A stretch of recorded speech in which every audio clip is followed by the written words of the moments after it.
In addition, the theory fails to recognize outside factors that inhibit people from exceeding.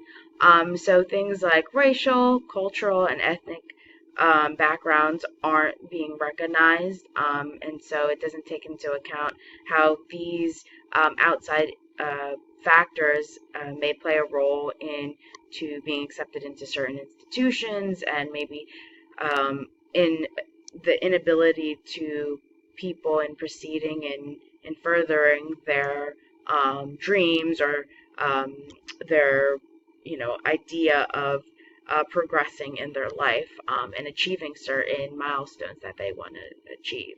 The theory also fails to recognize how religion plays a huge role into people's lives.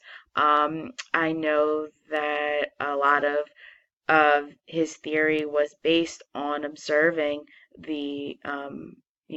his research. However, religion played a huge role into my interviewee's um, lifestyle, and I don't think that his 8 stages kind of hit on those targets.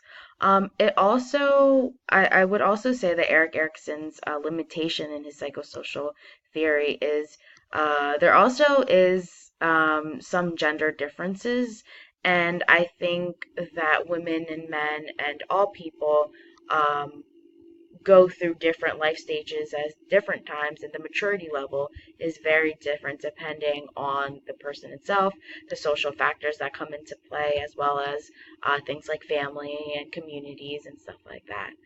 So I do think there are limitations to Erik Erikson's theory. However, I think his 8 stages do highlight, in addition to Piaget's theory, highlight understanding my interviewees life, and kind of sheds a light on their achievements as well. And it gets me a better understanding of how people develop in general. So I do appreciate Erik Erikson's theory, despite the limitations. Here are my references. Okay. Thanks. Appreciate it, guys.